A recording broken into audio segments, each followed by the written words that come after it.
Amen captain of India. Captain of India என்பது global Anglican spiritual conference.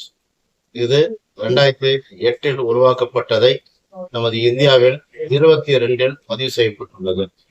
ஆனால் இந்த 24ஆம் ஆண்டு இன்றைய தேதியில் அதுக்கான ஒரு புது வடிவமாக ஏற்றப்பட்டு ஒரு புது பெயராக ஏஎஸ்எம்டி கேப்கான் இந்தியான் என்று 26 மாநிலங்களில் இருந்து கூடுதலாக கருத்துக்கள் கேட்கப்பட்டு அதுக்கு ஒரு பெயர் சுட்டு விழாவாகவும் இன்று அது செயல்பட்டது.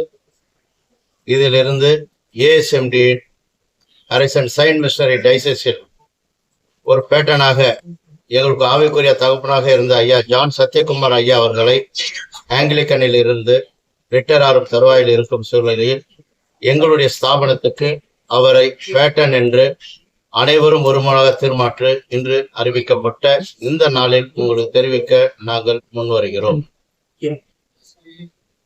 எஸ்எம்டி நியூ ஆங்கிலிக்கனோட நீங்க ஒரு தந்தை பேராயரா இருக்கிறீங்க, இவ்வளவு பேராயரை உருவாக்கி இருக்கீங்க, இது ரொம்ப பெரிய விஷயம். இப்ப இந்தியா லெவல்ல வந்து பாத்தீங்கன்னா இதே மாதிரி நிறைய பேராயங்கள்லாம் இருக்கு. அது சிறப்பம்சம் நம்மளுடைய ஒரு மக்கள் சமூக பணியிலே நம்ம தனசு என்ற ஒரு வட்டம் இருக்கும். நாம் அடைத்து தொண்டில் இருக்கின்ற சிறு இருக்கிற குறு வட்டத்தில் இருக்கிற வறுமையில் இருக்கிற குடும்பத்தினுடைய வாழ்வாதாரத்தை நினைத்து பார்க்கிற பேராயமாக இது இருக்கும். அது சிஎஸ்சியுடைய சொத்துக்கள் அல்ல, தவறான கருத்துக்கள் என்று உங்களுக்கு தெரிவிக்கணும். அது அனைத்தும் ஆங்கிலிக்கனால் உருவாக்கப்பட்ட சொத்துக்கள்.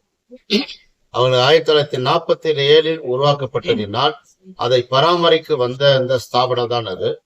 சரியான ஆங்கிலேயர்கள் இருக்கிறவர்கள் அது இல்லாத காரணத்தினால் சொத்துக்குள் வழக்கு தரப்பட்டு நீதிமன்றத்துக்கு சென்றார். இது உயர் நீதிமன்றத்தில் நிலுவையில் உள்ளது. எந்த நேரத்தினாலும் அதுக்கு தீர்ப்பு வெளியாகும்.